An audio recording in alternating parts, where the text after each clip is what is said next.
She had 3 hours left, but then the power went out. So this was $25,000 that would have changed everything for her nonprofit.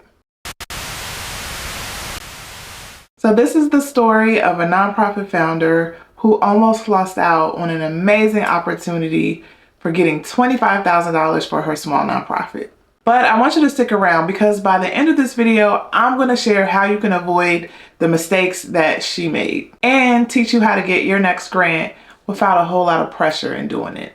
So I want to tell you a story about a nonprofit founder named Tanya. She's a nonprofit founder that provides art classes for people with disabilities. She's been working in her nonprofit for about 4 years. Very small board, it's just 3 of them, and a lot of it she's been putting her own money, her own time and energy into making it work. The nonprofit has been gaining some momentum. People are beginning to recognize her for the services that they provide, and enrollment is really increasing. So she's at a crossroads. She has to figure out how she can continue to do the work, but she needs more money to do that. So she's doing some searching online and she finds a grant that at first glance seems like a really good fit for her nonprofit. She's seeing that she can apply for up to $25,000 for this grant. It's a local foundation in her area, but the kicker is it's due in a week. So she has 7 days to complete this grant application in order to get this opportunity. So Tanya has a full-time job. She does her work on the side with the nonprofit, so she really can't just immediately start working on it. She knows she has 7 days and she can't really fit in a block of time to do the writing, so she decides to work on the proposal the night before. She can get a block of about 4 to 5 hours of free time, and so she decides that she's just going to dedicate all of her time to getting that done, but it has to be the night before because she doesn't have any other time in her schedule. So the application is due at noon, so she figures even if she doesn't finish every single thing with the grant package, she at least has that wiggle room the next day in case she doesn't finish everything the night before. So the night comes, she buckles down and she decides to start writing the narrative for the grant application. She already knows what she wants to use the grant for. She needs supplies and she needs to hire somebody to be a coordinator for all the classes that are happening across the organization. She gets to a part in the application where they're asking for a budget. So she stops because she realizes that she doesn't have an official budget. She's put some numbers together for a few things before.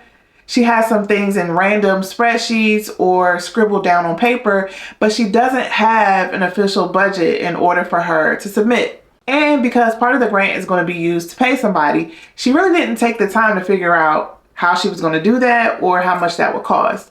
So she knows the person is going to be part-time, but she doesn't know if she's going to pay them a stipend. Is she going to pay transportation costs for them? Is she going to provide some kind of benefits for them? Are they an independent contractor? Do they have to be an employee? Does she have to do payroll? So she scrambles to figure out and answer all those questions for herself because she can't move forward with her budget until she knows the answers to those questions. So that takes about at least 90 minutes of her time working through how much she needs to pay that person and how it connects to the other expenses and other supplies that she needs for the program.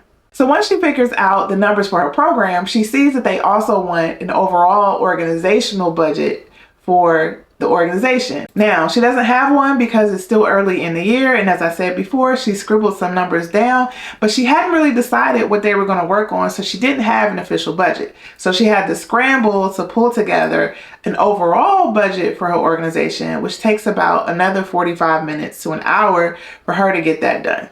Tanya is pretty efficient. It doesn't take her a lot of time to do this, and also her program is still pretty small and she only has one program in her organization. So it doesn't take much time for her to create that overall budget. She finally starts getting into the meat of the application. She's answering the questions about why is the program needed? What is the money going to be used for? But then she gets to a section that asks about supporting documentation. They want to see her 501c3 letter and they want to see a certificate of good standing from her state. Now, she knows she has a 501c3 letter. She can't remember what she saved it under. She can't remember where it is, but she knows she has it. Same thing with the certificate of good standing. She can't remember if she got a paper copy and if she scanned it or not. So she spends another 20 minutes trying to figure out where she saved those documents so she can pull them together for this grant application.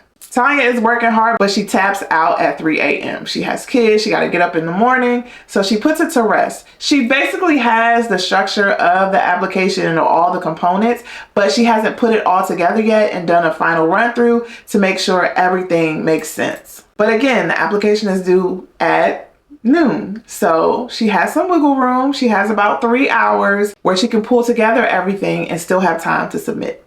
She wakes up, she gets her kids up, she drives them to daycare, drops one off at school, she gets back, it's 9 a.m. It starts raining, it's like a monsoon, it goes away pretty quickly, but in the midst of this storm, her power goes out.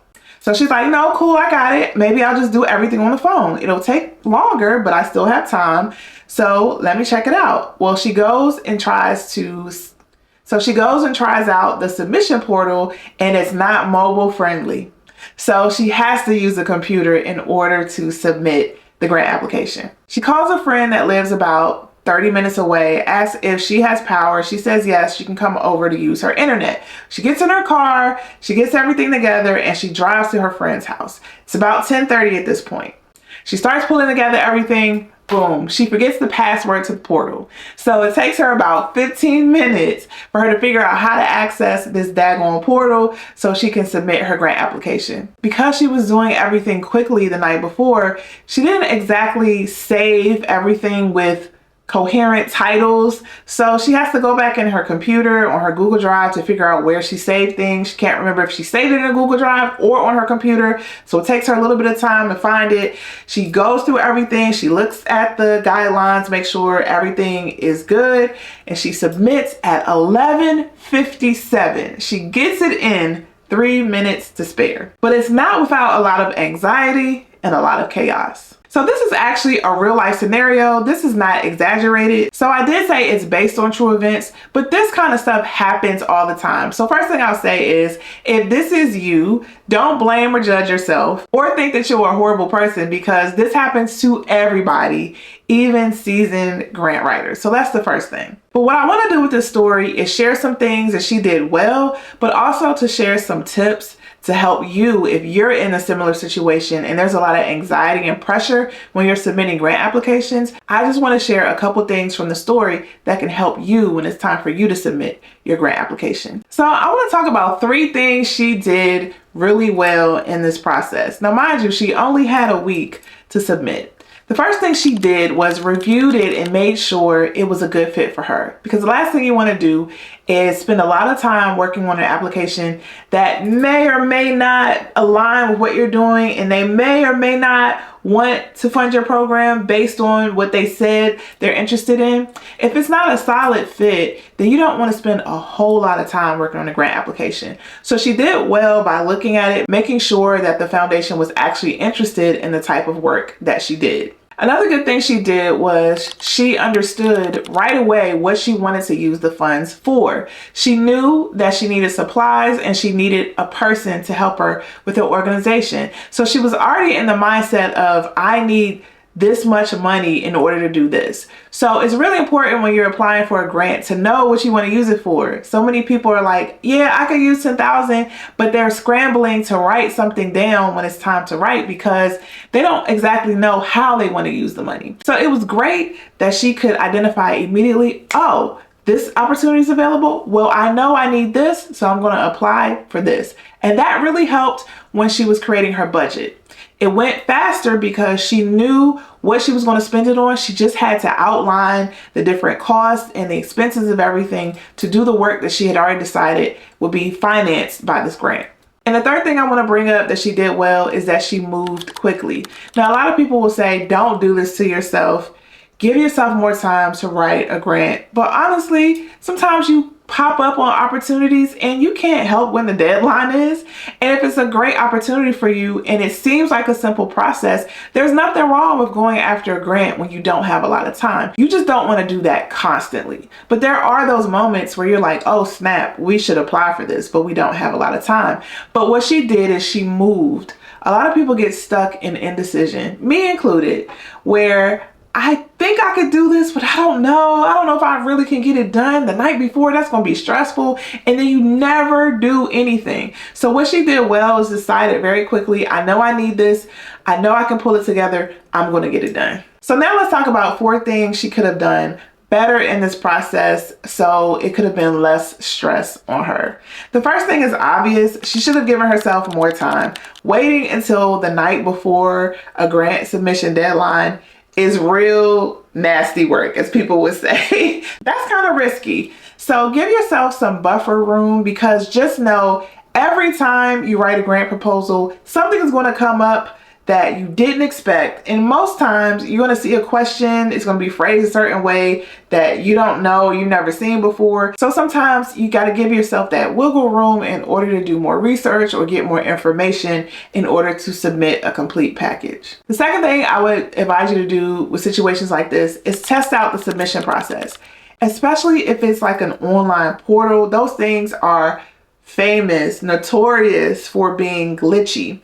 So if you have to have a password, sign up for an account early on, even if it's not the day you're going to submit. Just go through the process of signing up for an account, because you never know what's going to happen. Test out the process. See what you have to do. Do you have to upload documents? Do you have to send something to an email? What are the things that are required for you to submit? Because there's going to almost always be a glitch.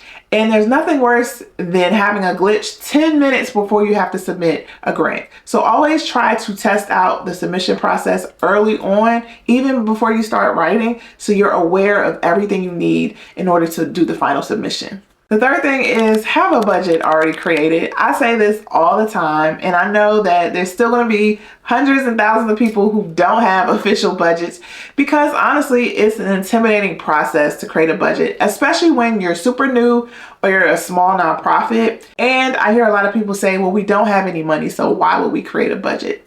But I've talked a lot about this, so I'm going to share a video above about budgeting and tips for creating your first budget. And I also have a budget masterclass, which is really helpful for people to look over my shoulder as I develop a budget from scratch. And I also talk about grant budgets in that masterclass. So if you want to purchase it, you can just comment budget masterclass below.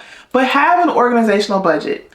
A couple months before the start of your fiscal year, you as a board should come together, decide your goals for the next year, and then design a budget based around those goals. You should be doing this a few months before the start of the fiscal year, so you can do your back and forth. You can do the final approval. So you're going into the next year fresh.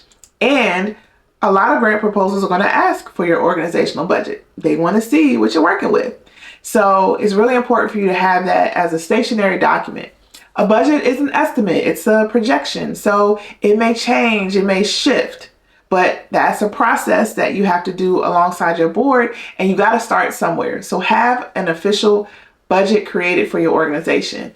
Program budgets are a little bit different. You want to have like the essence or the foundation of a program budget, but based on what a funder wants to see in their program budget, and sometimes they have different budget templates. You may have to shift it, you may have to change it a little bit. So those tend to be a little bit more nimble, but you still should know overall what it's going to cost to run that program for the year. So you still need a standard budget like that, just like you need one for the overall organization. And then finally, this one is an easy one, but it's one that people often don't do. Have documents already saved in some kind of file, or have some kind of organizational system to make it easy for you to find documents that you have to easily grab. You're going to be asked for your 501c3 letter millions of times. If you have a brochure, if you have a one-pager about your organization, save it somewhere, not just for you as a founder, but for other people who need to access it, who are working with you. If there's common things that you're going to put in a grant application, like your mission statement and the description of your organization and description of your programs, those things that don't change a lot, have that already written out, save it in a place that you know where it is, that you're not going to forget where it is, and just pull from that document as you're writing your grant applications. It's going to save you so much time. There are common things that are in almost every grant application that you should just have on hand. I actually created a grant workbook to help you design that basic proposal. So if you're interested in getting that workbook too, comment grant workbook below and I can send you the link for that as well. So my hope is that this process is easier for you. Writing a grant can be so intimidating, especially your first couple of times, and especially if you're new or you're small and you don't know if you're doing the right thing. But I'm here to show you that it is possible, you can do it, but you have to put some steps in place and be organized about the process in order for it to be more successful for you. If you need help with your nonprofit, I teach people how to start their nonprofits and raise money from the ground up. If you need help with that, then visit me at bossonabudget.com. There's resources and information there for you on that website. Thank you so much for watching this video, and I will see you in the next one.